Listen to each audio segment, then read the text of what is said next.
Good morning students. आज जो हम टॉपिक पढ़ेंगे उसका नाम है हाई रिस्क ऑफ प्रेगनेंसी। ऐसी प्रेगनेंसी जिसको अपन हाई रिस्क पर रखते हैं उसको बोला जाता है हाई रिस्क प्रेगनेंसी। तो ऐसे कौन कौन से कोज हो सकते हैं जिसके कारण अपन एक प्रेगनेंसी को हाई रिस्क प्रेगनेंसी पर रखते हैं। तो देखिएगा सबसे पहले इसकी definition. A high risk pregnancy is one in which the mother, fetus or newborn is or will be increased risk for mortality and morbidity either during pregnancy mean antepartum, during delivery mean intrapartum or birth mean postpartum due to problem and complication during pregnancy। Mean ऐसी pregnancy जिसके during और after mother को और foetus को high risk हो जाती है morbidity की और मोर्टेलिटी की। तो ऐसी प्रेगनेंसी को अपन हाई रिस्क प्रेगनेंसी के अंदर रखते हैं। तो कौन कौन से कॉम्प्लिकेशन हो सकते हैं जिनके कारण अपन एक प्रेगनेंसी को हाई रिस्क प्रेगनेंसी में रखेंगे। तो उसके लिए अपन उन कॉम्प्लिकेशन को जानने के लिए उसकी स्क्रीनिंग करते हैं। तो देखिएगा screening of high risk pregnancy. तो स्क्रीनिंग करने के लिए सबसे पहले अपन हिस्ट्री टेकिंग करेंगे। तो जब अपन हिस्ट्री लेंगे तो उसमें क्या देखेंगे, तो देखिएगा some risk factor are present before women become pregnant. कुछ रिस्क फैक्टर हैं जो पहले से ही प्रेजेंट हो वुमेन में जब वो प्रेग्नेंट नहीं हुई हो। These risk factor include physical and social characteristics of women.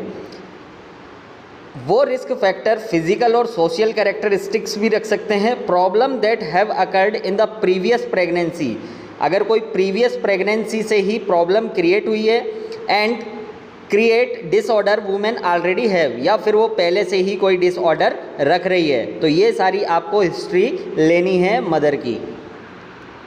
Next है रिप्रोडक्टिव हिस्ट्री। रिप्रोडक्टिव हिस्ट्री में अपन रिप्रोडक्टिव हिस्ट्री लेंगे तो कौन कौन सी चीज़ देखेंगे, तो देखिएगा provide a clue about risk is subsequent pre pregnancy. तो इसमें कौन कौन सी कंडीशन हो सकती है, प्रीवियस स्टिल बर्थ या नियोनेटल डेथ, पहले से ही उस मदर को स्टिल बर्थ हुआ हो या नियोनेटल की डेथ हो गई हो। तो ये अपन हिस्ट्री टेकिंग करेंगे और ऐसी प्रेगनेंसी को अपन हाई रिस्क में डालेंगे। नेक्स्ट है प्रीवियस 2 और मोर अबॉर्शन, उस मदर को पहले से ही 2 या 2 से ज़्यादा बार अबॉर्शन हुआ हो तो अब होने वाली प्रेगनेंसी को अपन हाई रिस्क में रखेंगे। Previous preterm labour and IUGR, पहले से ही प्रीटर्म बेबी हुआ हो या प्रीटर्म लेबर हुई हो and IUGR intra uterine growth retardation हुआ हो। प्रीवियस सिजेरियन सेक्शन, उस मदर को पहले से ही सिजेरियन सेक्शन हुआ हो या वो मल्टीपेरा है, या फिर PPH या रिटेन प्लेसेंटा की कंडीशन पहले से ही मदर में रही हो। PPH मीन पोस्टपार्टम हेमरेज हुआ हो या रिटेन प्लेसेंटा, प्लेसेंटा का यूट्रस के अंदर ही रिटेन हो जाना, अंदर ही रह जाना, उसको बोलते हैं रिटेन प्लेसेंटा। या फिर प्रीवियस एक्लेम्सिया की कंडीशन हो। Eclampsia mean PIH pregnancy induced hypertension, ऐसी हाइपरटेंशन जो प्रेगनेंसी से इंड्यूस्ड हुई है, उसको पहले से ही प्रीवियस एक्लेम्सिया है अगर मदर को, तो उसको अपन आने वाली प्रेगनेंसी को हाई रिस्क प्रेगनेंसी में रखेंगे। अब नेक्स्ट देखेंगे अपन medical disorder before pregnancy. Pregnancy होने से पहले ही उस मदर को कोई मेडिकल डिसऑर्डर तो नहीं है, like as hypertension, diabetes, heart disease, blood disorder, lungs disease like tuberculosis, anaemia, liver disease, hepatitis, epilepsy, psychiatric illness या फिर जेनेटिक डिसऑर्डर। ये कोई भी अगर मेडिकल डिसऑर्डर अगर मदर को पहले से ही है तो फिर उसके जो होने वाली प्रेगनेंसी है उसको अपन हाई रिस्क प्रेगनेंसी में रखेंगे। नेक्स्ट देखेंगे अपन प्रीवियस गायनेकोलॉजिकल सर्जरी, उस मदर को पहले से ही कोई गायनेकोलॉजिकल सर्जरी तो हुई है या नहीं हुई। तो इसमें कौन कौन सी सर्जरीज आएंगी, तो देखिएगा मायोमैक्टोमी, उस मदर को मायोमैक्टोमी तो नहीं की गई है, मेन मायोमेट्रियम का कट करना उसको बोलते हैं मायोमैक्टोमी। जैसे मायोमेट्रियम के अंदर अगर फाइब्रोइड्स हो जाते हैं तो अपन सर्जिकल ऑपरेशन करके मायोमेट्रियम को कट करते हैं। तो मायोमैक्टोमी तो नहीं हुआ है। नेक्स्ट है operation of uterine prolapse. Prolapse mean होता है किसी भी ऑर्गन का अपनी पहले से डिस्प्लेस हो जाना, मीन डिसेंड हो जाना। कोई ऑर्गन है जो अपनी सिचुएशन से डिसेंड हो गया, उसको बोलते हैं प्रोलैप्स। और यहाँ पर लिखा हो यूटेराइन प्रोलैप्स, मतलब यूट्रस का अपनी पोजीशन से डिसेंड हो जाना, नीचे की साइड यूट्रस का आ जाना वेजाइना के थ्रू, उसको बोलेंगे यूटेराइन प्रोलैप्स। और अगर यूटेराइन प्रोलैप्स हुआ है मदर को पहले से और उसका कोई ऑपरेशन हुआ है तो फिर आने वाली प्रेगनेंसी को अपन हाई रिस्क प्रेगनेंसी में रखेंगे। नेक्स्ट है vesico vaginal fistula repair.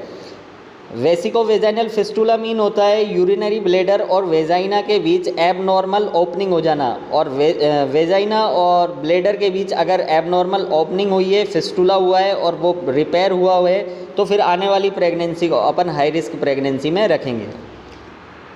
Next है repair of complete perennial tier. अगर मदर को पहले से ही पेरिनियल टीयर हुआ है और उसको रिपेयर किया गया है तो फिर अब नेक्स्ट जो प्रेगनेंसी है उसको अपन हाई रिस्क प्रेगनेंसी में रखेंगे। नेक्स्ट है अपन लेंगे फैमिली हिस्ट्री। फैमिली हिस्ट्री में नेक्स्ट है सोशियो इकोनॉमिक स्टेटस देखेंगे। अब सोशियो इकोनॉमिक स्टेटस में अपन देखेंगे कि वो पेशेंट जो कि लो सोशियो इकोनॉमिक स्टेटस रखते हैं तो उसके अंदर हायर इंसिडेंस हो जाते हैं मेडिकल डिसऑर्डर होने के। तो देखिएगा, patient belong to low socio economic status have a higher incidence of like anaemia, pre term labour या ग्रोथ रिटार्डेड बेबी। तो ग्रोथ रिटार्डेड बेबी या प्री टर्म लेबर या एनीमिया होने के चांस हो जाते हैं लो सोशियो इकोनॉमिक वुमेन के अंदर। तो ऐसे वुमेन को अपन हाई रिस्क प्रेगनेंसी में रखेंगे। नेक्स्ट है फैमिली हिस्ट्री। अगर उसके फैमिली में डायबिटीज़ है किसी को, या फिर हाइपरटेंशन, मल्टीपल प्रेगनेंसी हो रखी है या कॉन्जेनाइटल माल फॉर्मेशन है तो ऐसी प्रेगनेंसी को अपन हाई रिस्क प्रेगनेंसी में रखते हैं। अब नेक्स्ट है आइडेंटिफाई रिस्क फैक्टर। कुछ रिस्क फैक्टर हैं जिसके कारण हाई रिस्क प्रेगनेंसी, ऐसी प्रेगनेंसी को आप हाई रिस्क प्रेगनेंसी बोलोगे। तो ऐसे कौन कौन से फैक्टर हैं जिनको देखकर आप हाई रिस्क प्रेगनेंसी की कैटेगरी में प्रेगनेंसी को रखेंगे। तो देखिएगा, सम कॉम्प्लिकेशन में अकर ड्यूरिंग द प्रेगनेंसी। ऐसे बहुत सारे कॉम्प्लिकेशन होते हैं जो कि प्रेगनेंसी के दौरान ही होते हैं। तो इसमें है maternal condition develop during pregnancy. Maternal के अंदर कुछ कंडीशन होने की वजह से कॉम्प्लिकेशन डेवलप हो जाते हैं। तो देखिएगा, APH एंटीपार्टम हेमरेज। अगर एंटीपार्टम हेमरेज हुआ है मदर को तो फिर इस तरह की pregnancy open high risk pregnancy में रखेंगे। गेस्टेशनल डायबिटीज़, ये वो सब मेडिकल डिसऑर्डर हैं जो कि प्रेगनेंसी के कारण प्रोड्यूस हुए हैं। तो अब गेस्टेशनल डायबिटीज़ का मीन है वो डायबिटीज़ जो कि गेस्टेशनल पीरियड के दौरान होती है। तो गेस्टेशनल डायबिटीज़ अगर मदर को गई है तो फिर उस प्रेगनेंसी को अपन हाई रिस्क प्रेगनेंसी में रखेंगे। हाइड्रोएमनियोज, हाइड्रोएमनियोज का मतलब होता है एमनियोटिक फ्लूइड का लेवल बढ़ जाना। तो एमनियोटिक फ्लूइड का लेवल अगर बढ़ गया है तो इस तरह की प्रेगनेंसी को फिर अपन हाई रिस्क प्रेगनेंसी में देखेंगे। सीवियर एनीमिया, सीवियर एनीमिया की कंडीशन अगर वुमेन के अंदर हो गई है तो फिर हाई रिस्क प्रेगनेंसी में वो प्रेगनेंसी आएगी। Pre term labour, pre term labour हुई है या पोस्ट डेटेड प्रेगनेंसी, जो अपन ने EDT दी है उससे भी ज़्यादा डिले हो गई है प्रेगनेंसी, तो फिर वो हाई रिस्क में आ जाएगी। थ्रेटेंड अबॉर्शन या इन्फेक्शन, थ्रेटेंड अबॉर्शन हुआ है या फिर कोई इन्फेक्शन हुआ है तो भी अपन हाई रिस्क प्रेगनेंसी में रखेंगे। अब फीटल कॉम्प्लिकेशन, फीटल के अंदर कौन कौन से कॉम्प्लिकेशन हो सकते हैं जिसको देखकर आप कहोगे कि ये हाई रिस्क प्रेगनेंसी में है। तो देखिएगा, even after a normal pregnancy and uneventful delivery A neonatal complication में अकर। तो इसमें फर्स्ट अबगार स्कोर बिलो 7। अगर आप नियोनेट का अबगार स्कोर लेते हैं और वो 7 से बिलो आता है तो फिर इस तरह की प्रेगनेंसी को अपन हाई रिस्क प्रेगनेंसी में काउंट करेंगे। LBW, low birth weight baby हुआ है या फिर कन्वल्जन, बेबी को सीजर्स आ रहे हैं, RDS रेस्पिरेटरी डिस्ट्रेस सिंड्रोम हो रखा है बेबी को, या फिर हाइपोग्लाइसीमिया की कंडीशन है, फीटल के अंदर इन्फेक्शन, फीटल इन्फेक्शन हुआ है, परसिस्टेंट साइनोसिस, मतलब बार बार साइनोसिस की कंडीशन जनरेट हो रही है तो भी हाई रिस्क प्रेगनेंसी में आएगी ऐसी प्रेगनेंसी। मेजर कॉन्जेनाइटल एनोमलीज, कोई भी मेजर कॉन्जेनाइटल एनोमलीज हो सकती है, कोई भी जन्मजात अगर बीमारी हो गई है बच्चे को तो भी वो हाई रिस्क प्रेगनेंसी में आएगी। नियोनेटल जॉइंडिस, बेबी को होते ही जॉइंडिस हो गया है तो वो हाई रिस्क प्रेगनेंसी में आएगा। अब देखिएगा कुछ हाई रिस्क अप्रोच हैं जिसको देखकर आप कह दोगे कि ऐसी प्रेगनेंसी हाई रिस्क प्रेगनेंसी में की कैटेगरी में आएगी। तो ड्यूरिंग प्रेगनेंसी, अब ड्यूरिंग प्रेगनेंसी में पॉइंट है फर्स्ट एल्डर प्रीमी, जो कि कोई महिला है जो एल्डर हो चुकी है और वो फर्स्ट बार प्रीमी ग्रेविडा हुई है तो और उसकी जो एज है वो 30 ईयर से अबोव है तो उसकी इस तरह की प्रेगनेंसी को भी अपन हाई रिस्क प्रेगनेंसी की कैटेगरी में रखेंगे। शॉर्ट स्ट्रक्चर प्रीमी, मतलब कि जो उसकी लेंथ है मदर की वो शॉर्ट है और शॉर्ट कितनी है, is less than 140 centimetre, 140 centimetre से शॉर्ट है लेंथ। तो इस तरह की वुमेन के अंदर मोर चांसेस हो जाते हैं हाई रिस्क प्रेगनेंसी होने के, तो इस तरह की मदर को अपन हाई रिस्क कैटेगरी के अंदर रखेंगे। 3 attempt abortion and APH, 3 attempt abortion की कंडीशन हुई है या APH की कंडीशन हुई है तो इस तरह की प्रेगनेंसी को अपन हाई रिस्क में रखते हैं। माल प्रेजेंटेशन हुई है या फिर प्री एक्लेम्सिया एंड एक्लेम्सिया हो रखा है, एनीमिया हुआ है मदर को, एल्डरली ग्रांड मल्टीपेरा है या ट्विंस एंड हाइड्रोएमनियोज हो रखा है, प्रीवियस स्टिल बर्थ हुआ है या IUD हुई है, इंट्रा यूटेराइन डेथ हो गई है बेबी की, या प्रोलॉन्ग प्रेगनेंसी है, ज़्यादा ही लॉन्ग चल गई है प्रेगनेंसी, या हिस्ट्री ऑफ सिजेरियन सेक्शन, पहले से ही कोई सिजेरियन सेक्शन हुआ है मदर को, एंड इंस्ट्रूमेंटल डिलीवरी या कोई इंस्ट्रूमेंटल डिलीवरी हुई है। नेक्स्ट है pregnancy associate with medical disorder, अगर प्रेगनेंसी के साथ कोई भी मेडिकल डिसऑर्डर हैं तो भी वो हाई रिस्क प्रेगनेंसी में रखा जाएगा। अब ड्यूरिंग लेबर फर्स्ट कंडीशन में PROM, pre rupture of membrane, जो मेम्ब्रेन है वो पहले ही रप्चर हो गई है तो वो हाई रिस्क में आएगी। प्रोलॉन्ग लेबर है, लेबर की जो प्रोसेस है वो लॉन्ग हो गई है। कॉर्ड प्रोलैप्स, कॉर्ड जो है अम्लाइकल कॉर्ड वो प्रोलैप्स हो गई, प्रोलैप्स का मीन बताया था एक ऑर्गन का अपनी पोजीशन से डिसेंड हो जाना, तो यहाँ पर कॉर्ड प्रोलैप्स हो जाएगी और वेजाइना के थ्रू बाहर दिखेगी आपको। प्लेसेंटा रिटेंट, प्लेसेंटा का अंदर ही रह जाना। PPH की कंडीशन पोस्टपार्टम हेमरेज होना या प्यूपेरियल सेप्सिस हो जाना। अब एग्जामिनेशन कौन कौन से करेंगे अपन, तो देखिएगा एग्जामिनेशन के लिए जनरल एंड फिजिकल एग्जामिनेशन। अब जर्नल एंड फिजिकल एग्जामिनेशन में अपन फर्स्ट देखेंगे हाइट, मदर की जो हाइट है वो बिलो 140 सेंटीमीटर है। अगर 140 सेंटीमीटर से बिलो है मदर की हाइट तो हाई रिस्क प्रेगनेंसी में रखी जाएगी ऐसी प्रेगनेंसी। वेट अगर ओवर वेट है या अंडर वेट है तो भी हाई रिस्क प्रेगनेंसी में आएगी ऐसी प्रेगनेंसी। हाई ब्लड प्रेशर हो रखा है, एनीमिया की कंडीशन है, कार्डियक और पल्मोनरी डिजीज़ है या फिर ऑर्थोपेडिक प्रॉब्लम है जैसे कि फ्रैक्चर ऑफ पेल्विस के अंदर फ्रैक्चर हो रखा है तो भी इस तरह की प्रेगनेंसी को अपन हाई रिस्क प्रेगनेंसी में रखेंगे। नेक्स्ट जो करेंगे वो है पेल्विक एग्जामिनेशन। पेल्विक एग्जामिनेशन में अपन देखेंगे यूटेराइन साइज स्मॉलर और बिगर, या तो यूटेराइन साइज स्मॉल है या बिगर है तो भी अपन हाई रिस्क में रखेंगे, मतलब ये नॉर्मल नहीं है।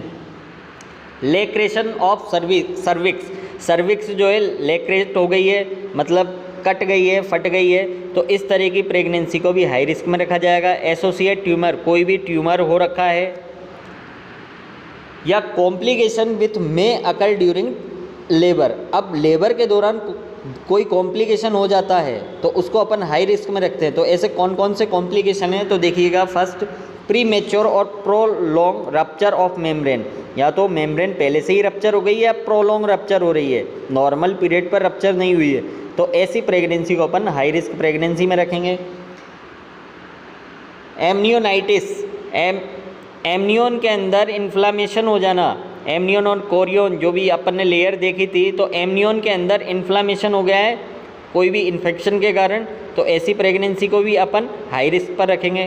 कोर्ड का प्रोलैप्स हो जाना, अभी बताया कोर्ड का बाहर की तरफ आ जाना, कोर्ड प्रोलैप्स हो गई है, या म्यूकोनियम स्टेन ल्यूकर, एमनियोटिक फ्लूइड के अंदर बेबी ने स्टूल पास आउट कर दिया है तो भी ऐसी प्रेगनेंसी को अपन हाई रिस्क में रखेंगे। प्री मेच्योर लेबर, पहले से ही मैच्योर हो चुकी है लेबर, तो ऐसी प्रेगनेंसी को भी अपन हाई रिस्क में रखेंगे। Abnormal foetal heart rate, abnormal दिख रही है फीटल हार्ट रेट, या फिर एबनॉर्मल प्रेजेंटेशन हो रही है एंड पोजीशन, एबनॉर्मल प्रेजेंटेशन आपको दिख रही है, या बेबी की जो पोजीशन है वो नॉर्मल ना होकर एबनॉर्मल है।